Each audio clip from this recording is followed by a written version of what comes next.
Oke, Assalamualaikum warahmatullahi wabarakatuh. Selamat sore teman-teman semuanya. Perkenalkan kami dari Angkatan 6, kelompok 1B, terkait dengan proyek podcast Dialog Kebangsaan. Sebelum kami mulai podcast kali ini, kami memperkenalkan terlebih dahulu, yaitu saya Abdul Jamludin dari Satuan Unit Kerja Pengadilan Agama Sidikalang, kemudian dilanjutkan oleh rekan kami. Silakan memperkenalkan diri masing-masing. Perkenalkan, nama saya Bobi Rahman, berasal dari Pengadilan Agama Gunung Sitoli.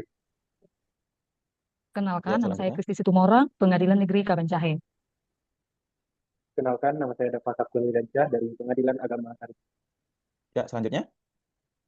Perkenalkan, nama saya Desi Kristina Berbarus dari Pengadilan Negeri Rantau Prapat. Baik, itulah perkenalan diri dari kami, Angkatan 6, kelompok 1B, terkait dengan podcast Dialog Kebangsaan. Nah, mengingat pentingnya cinta tanah air terhadap masyarakat Indonesia khususnya, dan terutama untuk seperti kami yaitu Gen Z ya, atau penerus bangsa yang mestinya kita harus menanamkan cinta tanah air kepada diri kita sendiri. Nah, jadi kami mencoba berdiskusi terkait dengan pemahaman ini. Nah, langsung saja mungkin terkait dengan visualisasi cinta tanah air ya, kita tahu. Nah, jadi kenapa ya visualisasi itu bisa begitu kuat mengunggah rasa cinta tanah air nih? Nah, jadi mungkin boleh dijabarkan oleh narasumber kami, Bang Bobi, boleh dijelaskan Bang, mungkin seperti apa gambaran visualisasi terhadap cinta tanah air nih Bang, menurut Abang Bobi nih? Baik Bang, terima kasih atas kesempatannya. Menurut saya mungkin karena visual itu lebih gampang diingat atau menyentuh emosi kita sih Bang. Karena misalnya nih, kita lihat bendera merah putih itu berkibar, atau mungkin di halaman kantor, atau di film-film, atau di mana aja, itu kita langsung teringat tentang pengorbanan para pahlawan sih Bang. Jadi bukan sekedar informasi, tapi kita juga dapat rasa apa yang kita alami. Seperti itu sih Bang. Ya, jadi memang salah satu contohnya itu kayak melihat berkibarnya bendera merah putih Bang ya, terutama di kantor kita gitu ya, dan mungkin bisa ditambah lagi seperti peringatan 17 Agustus ya, Hari Ulang Tahun Indonesia ya Bang ya, gitu ya Bang Bobi ya. Oke, untuk terkait dengan kalau seni dan budaya nih Bang Bobi, posisinya di mana nih dalam visualisasi bangsa kita ini, menurut Bang Bobi kira-kira?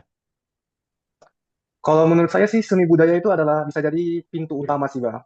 Contohnya seperti tari daerah, batik, wayang, dan lain-lain itu adalah visualisasi nyata dari identitas bangsa kita sendiri sih Bang. Semakin sering kita menonton atau memakainya, semakin kuat terus juga rasa cinta tanah air kita kepada bangsa ini sih Bang. Seperti itu. Yo, jadi memang Indonesia mempunyai ini ya Bang ya, karakteristik suku dan budaya Bang ya. Jadi seperti tadi Abang bilang wayang gitu ya. Nah, jadi memang itu sudah mulai pudar ya di masyarakat kita nih, bahkan penerus-penerus bangsa selanjutnya ini kadang-kadang belum paham ya. Oke, makasih Bang Bobi atas pandangannya. Kemudian kalau untuk kita tahu ya bangsa Indonesia ini kan beragam banget gitu ya. Dari suku, bahasa, kemudian sampai budaya gitu ya. Nah, visualisasi ini bisa bantu juga untuk mempersatukan kita nggak? Menurut Kak Kristi gimana, Kak Kristi? Iya, Bang? Ya, kalau melihat dari eh, bangsa kita ini kan beragam banget ya, dari suku, kemudian Mm-mm. bahasa, budaya gitu ya. Nah, kira-kira Ya, visualisasi ini bisa bantu jaga persatuan nggak? iya, Kira-kira, Kak iya. Kristi? Terima kasih untuk hostnya. Di sini saya akan menjawab visualisasi untuk eh, ini untuk keberagaman suku bangsa. Nah, menurut saya sangat-sangat berpengaruh ya, karena di mana ketika visualisasi ini dibuat ke dalam video atau dibuat yang hal-hal menarik seperti itu, nah jadi orang-orang yang menonton itu bisa melihat. eh, jadi menurut saya eh, keberagaman suku itu bukan suatu jadi pemecah ya seperti itu, tapi itulah jadi pemersatu bahwa Indonesia ini yang kita kenal sebagai Bhinneka Tunggal Ika. Nah, biarpun berbeda tetapi tetap satu, satu tujuan, satu bangsa. Nah, di dalam keberagaman tadi kita mampu menghargai setiap keberagaman tadi, baik suku maupun ras seperti itu. Jadi visualisasi ini sangat penting eh, untuk dibuat visualisasinya seperti itu menurut saya. Oh, jadi memang salah satu contohnya itu seperti pembuatan video di media sosial gitu ya, Kak Kristi ya. Jadi Iya, menggugah iya, betul. orang untuk lebih cinta terhadap tanah air kita Iya, gitu ya, Kak Kristi ya. iya, iya, betul. Nah, jadi kalau kita lihat ya, Kak Kristi ya, terkait dengan generasi muda saat ini ya, Gen Z lah kalau kita bilang bahasa-bahasa anak muda gitu ya. Iya. Nah, itu mereka mau ikut ambil andil dalam hal ini. Itu caranya gimana? Lewat visualisasi seperti itu, seperti apa, Kak Kristi, menurut Kak Kristi ini? Nah, gini, kita kan seperti di dalam kelompok ini. Nah, kita kan generasi muda nih.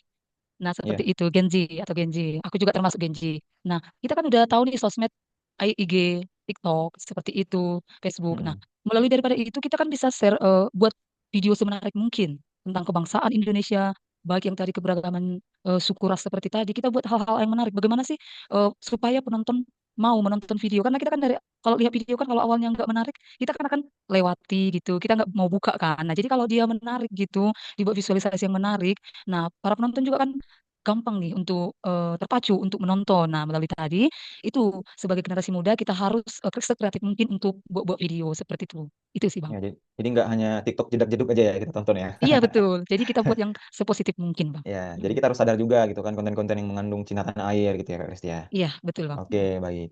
Nah, kalau kebalikannya nih, apa yang terjadi kalau misalnya bangsa kita ini nggak punya visualisasi nih, Kak Desi? Kira-kira menurut Kak Desi gimana?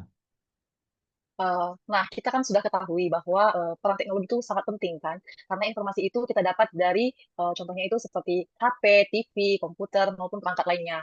Nah, dari situlah kita memperoleh informasi dan mempunyai peran sangat besar gitu kan. Jadi kita sebagai generasi muda mampu membuat seperti contohnya itu poster digital, animasi konten, konten-konten edukasi, dan juga kita mampu membuat film. Kan kita ketahui kan untuk sekarang ini kan aplikasi TikTok itu kan semua memakai aplikasi itu dari kalangan anak-anak, remaja sampai orang dewasa gitu kan. Nah, dari situ bisa kita buat film-film cerita pendek tentang bagaimana dahulunya pahlawan itu memperjuangkan negara Indonesia ini gitu, sehingga negara kita ini merdeka gitu. Jadi dari situlah masyarakat mampu mendapatkan eh, hal-hal yang dahulunya itu bagaimana para pahlawan itu memperjuangkan kemerdekaan Indonesia ini dengan membuat film-film yang kreatif gitu, dan sehingga cara penyampaiannya itu juga yang modern dan relevan gitu. Jadi lebih dibungkus lebih ke semenarik mungkin gitu ya, sekreatif mungkin gitu ya. Jadi semua orang Iya, orang tua yang melihat tuh lebih lebih ingin penasaran gitu lebih ini ingin gimana tahu. gitu ya, lebih ingin tahu gitu ya.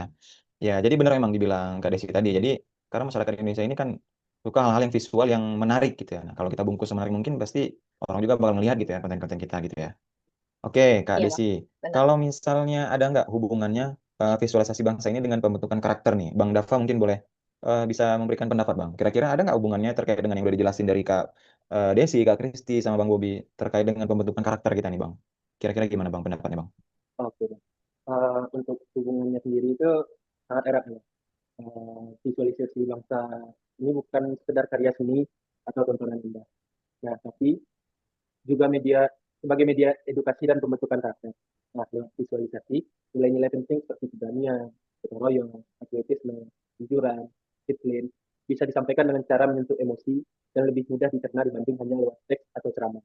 Nah, karena dengan lewat teks atau ceramah, kadang orang gampang bosan gitu kan.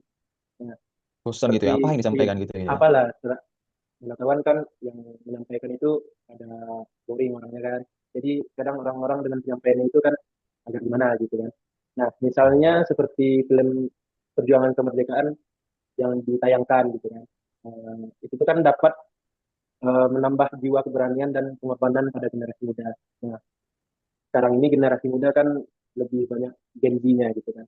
Contohnya Hmm. nih yang bisa kita kembangkan sekarang uh, visualisasi bangsa ini seperti dengan adanya film atau serial Netflix yang biasanya Gen Z itu nonton Netflix kan. Nah, beberapa Nonton yang Netflix gitu ya. ya Termasuk nonton kita salah Netflix. satunya gitu ya. Iya, termasuk kita salah satunya kan. Nah, aku kemarin itu ada lihat film tentang perang dunia dari Amerika lah gitu kan yang disaji dalam Netflix gitu kan. Nah, ternyata ratingnya itu tinggi gitu kan. Nah, sepertinya negara kita, bangsa kita juga bisa seperti itu gitu kan. Nah, kemudian ada kampanye digital tentang lingkungan hidup dengan desain grafis yang menarik, bisa memotivasi uh, bangsa ini dalam menjaga alam sebagai wujud keberkatan air. Nah, kemudian yang terakhir juga ada gerakan sosial di media seperti hashtag bangga buatan Indonesia, seperti brand lokal lah, menggunakan brand lokal lah, fit of the day lah dalam TikToknya gitu kan, OTD gitu kan. Nah, jadi visualisasi itu bukan hanya sekedar hiburan mata aja, tapi tuntunan moral secara perlahan membentuk perilaku, sikap, dan cara berpikir masyarakat agar selaras dengan karakter bangsa yang kuat, bermartabat, dan beradab. Itu sih. Oke. Ya, lengkap banget ya Bang Davan jelasinnya. Gitu. Mungkin kalau untuk merimain kembali ya, jadi mungkin teman-teman bisa nambahin Bang Bobi mungkin kira-kira pesannya untuk khususnya Gen Z ini gitu ya. Nah, jadi kita yang kayak disampaikan Bang Dava tadi ya, produk-produk lokal kita. Nah, ini gimana nih Bang Bobi mengenai terkait dengan produk lokal kita nih supaya Gen Z ini memakai produk-produk kita lah gitu kan. Gimana Bang Bobi kira-kira? Kalau dari saya sih Bang, kita sebagai Gen Z, apalagi saat ini kita yang paling banyak memakai sosial media kan, tidak hanya untuk memposting kegiatan kita sehari-hari, tapi untuk mempromosikan juga ke layak luas tentang produk Indonesia. Contohnya jangan biskuit atau mungkin dalam sempitnya kita bisa mulai menyelip-nyelipkan lah, contohnya memakai kaos yang ada batiknya, memakai kemeja buatan-buatan lokal, atau membeli sepatu-sepatu atau outil lah yang berasal dari brand lokal. Karena kita bisa bilang brand lokal sekarang sangat udah bisa bersaing dengan produk luar negeri dengan harga yang jauh di bawah brand Terjangkau ya. luar, ya terjangkau sih Bang. Jadi kenapa enggak gitu maksudnya? Ini kan demi kemajuan bangsa kita juga, Bang. Terima kasih. Ya, Itu sih Bang. betul. Jadi kalau menurut Kades ini, Kades, kalau kita sudah membeli produk lokal Indonesia, kira-kira itu termasuk salah satu mensupport negara kita nggak? Termasuk kita cinta tanah air nggak? Kira-kira Kades sih? Menurut saya termasuk, karena kan lebih Termasuk baik ya. kita, iya Bang, karena lebih baik kita mencintai produk kita daripada kita eh, membeli produk luar yang nantinya itu memperkaya mereka gitu kan. Padahal Hmm. kita ini sebagai bangsa Indonesia harus menjunjung tinggi nilai-nilai budaya adat istiadat kita gitu Bang. Ya, betul. Jadi lebih ke mengembangkan ya produk kita atau otomatis negara kita juga semakin berkembang gitu ya. Itu Iya mungkin. Kak betul. Kristi mungkin ada tambahan lagi Kak Kristi sebelum kita tutup acara podcast kita? Pesan-pesannya, Oh, pesannya ya, gimana? pesan-pesannya singkat aja untuk generasi muda seperti kita, eh, kita semakin kreatif lah untuk menggunakan sosial media untuk visualisasi yang kreatif dan juga kita harus mencintai produk lokal Indonesia. Oke, jadi poinnya adalah eh, khususnya penerus bangsa ya, seperti kita Gen Z. Jadi bijaklah kita dalam memakai atau membeli produk-produk, khususnya kita support produk-produk UMKM kita ya. Bahkan banyak tuh yang dibilang di media sosial seperti Bang Bobi dan Bang Dava sampaikan tuh ya, kayak dari sepatu kita gitu, yang produk-produk Indonesia nggak kalah jauh lah gitu kualitasnya. Nah oke, mungkin sekian podcast dari kami Angkatan 6 kelompok 1B ya, terkait dengan visualisasi cinta tanah air. Nah, demikian mungkin podcast dari kami. Mohon maaf apabila adalah kekurangan dan kesalahan dalam penyampaian. Tetap sehat, tetap semangat, dan cintai produk Indonesia.